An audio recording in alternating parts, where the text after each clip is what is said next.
Hey guys, this is Jake at That Fit Friend, and today I'm going to be comparing the Reebok Nano 10 to the 11 and then to the 12. And now everything is timestamped down below, so jump around, get the info you need, and get out of this video. And how I plan to do this video is we're going to talk construction differences and similarities between the 11 and the 12, and then from the 12 to the 10. I've already done a video on the 10 versus the 11, so check that out. I'm going to link it up there. And then for performance, we'll talk about all three compared to one another, so you can contextualize which model is best for your training goals, needs, and demands. That all being said, let's go ahead and dive into our first section. All right, so now let's cover some of the major similarities between the Reebok Nano 11 and the Nano 12. And I think this section is really important because if you aren't a fan of the 11, this section is definitely for you to help you understand like if the 12 is actually a better model for you. So the first similarity is their midsole constructions. So both models feature the float ride energy foam throughout the entirety of the midsole. Their midsoles are relatively unchanged from one another. If anything, the 12 stack height was increased slightly. So there's a little bit more foam in the midsole in the Nano 12. However, it's like not enough to where it really impacts performance. So I'm not listing that as a major difference. The second similarity between these two shoes is their outsole constructions. So both models feature this full rubber outsole with the lug patterning. Personally, I do like the outsole construction in both of these models. You get ample tread on different surfaces, so you can train on turf, indoors and outdoors, and this outsole does a pretty good job across the board at giving you enough traction. Now, in regard to the midsole and outsole being so similar, I think a lot of folks went into the 12 thinking it's going to be a much more stable model, but in reality, with how the midsole and outsole have remained relatively unchanged, it does perform very similarly to the 11. Now, I do think the 12 is a better model due to the rebar teal and the upper, and I'll get into that. But if you hated the 11 and you're looking into the 12 thinking it's going to be like this fully different shoe that's going to be way more stable, etc., I would definitely temper your expectations there. The third similarity between the 11 and the 12 is their heel to toe drops. So both models feature a 7mm heel to toe drop, and that was increased from the 4mm that was present on like the 9, 10, etc., and the lower Nano models. So if you do like a higher heel to toe drop, I do think the 12 and the 11 will align really well for your training needs. But now let's talk about some of the differences that exist between the Nano 11 and the Nano 12. So 5 key differences between the Reebok Nano 11 and Nano 12 include number 1, the upper constructions. So in the Nano 11, we have a flex weave knit that extends the entirety of the upper of the shoe. It's really lightweight and it's a little bit baggy down here in the forefoot. In the Nano 12, we have a flex weave knit up here in the forefoot and midfoot, and then we have some layered woven textile materials throughout the midfoot and the heel. As a whole, the Nano 12's upper feels a little bit better in my opinion. It has a little bit more structure to it, and I think it just looks a little bit better across the board. The second difference between these shoes is that their heel construction and their boots have been reworked. So in the Nano 11, we had that boot that came up a lot and it kind of like dipped in and cut into the Achilles. This is why the Nano 11 was known for having Achilles rub in some athletes and lifters because it was very annoying. It would leave blisters. In the Nano 12, the heel has been reworked. It was brought down a little bit. We do have a slightly more beefy material back here in the heel counter. So I don't think the heel is going to be nearly as much of an issue in the Nano 12 compared to the 11. And overall, I think that's a really good performance change and construction change in the Nano 12.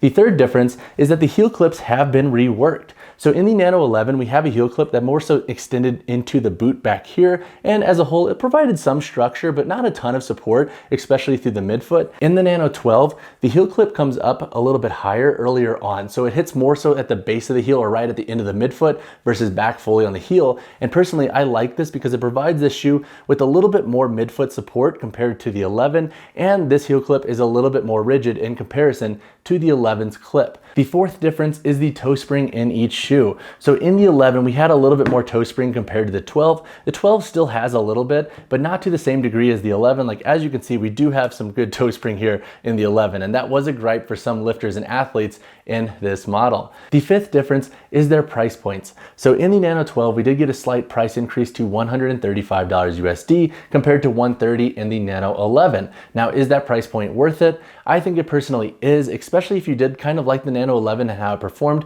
I think the Nano 12 is a stronger shoe across the board. But that being said, if you are trying to save as much money as possible, the Nano 11s in some colorways have some steep discounts right now. So it's definitely worth shopping around if you are being super budget conscious with your cross-training shoe purchase. But now let's talk about the Nano 12 versus the Nano 10. So when it comes to the construction, the Reebok Nano 10 and the Reebok Nano 12, I am not going to talk about similarities because there really aren't that many. Instead, I'm going to talk about 4 major construction differences and discuss how those can influence each shoe's performance. So the first difference is the midsole construction used in each model and the materials used in the midsole. So in the Nano 12, once again, we have that float rider energy foam. It gives this shoe a much more lightweight feel, and it gives you a bit more more pop compared to the Nano 10's midsole. So if you're doing things like box jumps, hit sessions, or shorter runs, the Nano 12 will be a little bit more forgiving and a little bit more comfortable for those training tasks. In the Nano 10, we have an EVA foam midsole. This midsole is a little bit heavier, it's a little bit more dense, and it provides a little bit more stability than the Nano 12's Float Ride Energy foam. Now, where this midsole starts to fall off is for longer hit sessions and shorter runs and even daily wear. This midsole can be a little bit uncomfortable at times and it can feel a little bit heavy and clunky. So if you want this model for CrossFit specifically or lifting, the midsole will be awesome for those contexts. The second major difference is the outsole constructions. So over here on the Nano 12, once again, we have that full rubber outsole with the lug patterning. I think this outsole is going to do a better job across different surfaces. So if you're training on grass, turf, and in the gym on a regular basis and like to vary your settings, this outsole will do a really good job at giving you a nice amount of tread. In the Nano 10, we have a full rubber outsole as well. We have that split tech through the midfoot to give you a little bit more maneuverability. And then we have the meta split tech up here on the forefoot. This outsole is fantastic for lifting on rubber gym floors and wooden platforms. So for CrossFit sessions and recreational lifting, this outsole is awesome. But when you start to go on turf or outdoors in the grass, this outsole does start to fall off a little bit due to it lacking a more aggressive lug patterning and tread. The third major difference is the upper constructions used in each model and how that upper then blends into the midsole and outsole to prolong the shoe's durability. On the Nano 10, we have this flex weave woven textile upper, and then we have this TPU wrapper on the midfoot through the heel. As a whole, I think the upper construction, this TPU wrap and the outsole will be a bit more durable for things like rope climbs and CrossFit specific demands. Since the 10 was designed for CrossFit, it makes sense that this shoe is a lot more durable for that style of workout. In the Nano 12, we have this flex weave knit throughout the midfoot and forefoot once again, and then we have the woven textile materials back here through the midfoot and heel. And then something that was brought up in the Nano 11 and the Nano 12 is that you can run into durability issues with this model with rope climbing. And I think that's due to the outsole build in this model and how it interacts with this midsole. So we have a sharper lip here on the medial and lateral side in the midfoot in the Nano 12 with the midsole and outsole. And so what I think can happen is when you're putting a ton of pressure when doing J-wrap rope climbing, which is where other folks have run into durability issues with this shoe, you can start to have this peel off. So if you're planning to rope climb in this model, I would highly suggest going legless or S-locking. I think S-locking will prolong the shoe's durability, but if you J-wrap, you might run into durability issues with this shoe, and that is a pretty big construction difference between the 10.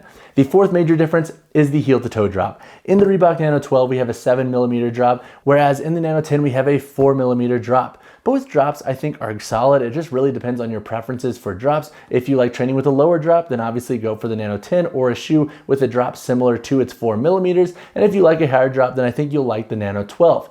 Now that we've talked about the construction differences between these models, let's take all three shoes and compare their performances. So when it comes to the performance of the Nano 10, 11, and 12, I'm going to break this section to a few different parts, and then that way you can contextualize which model matches your training needs best. So which model is better for CrossFit?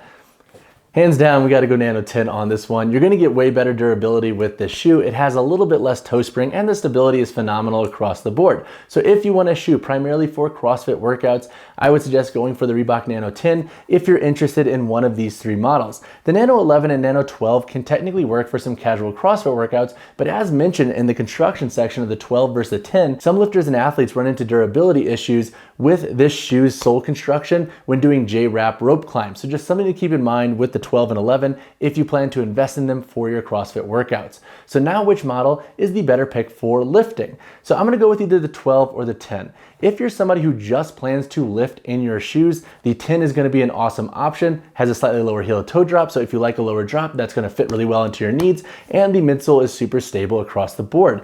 In the Nano 12, I like this shoe for lifting for anybody who likes to lift on a weekly basis, but also does a class here and there, some HIIT workouts, and even likes to tack on a mile or two pre or post workout. If you're somebody who wants a shoe to tackle a slightly wider range of activities, the Nano 12 is a good model and it can support some pretty heavy lifts.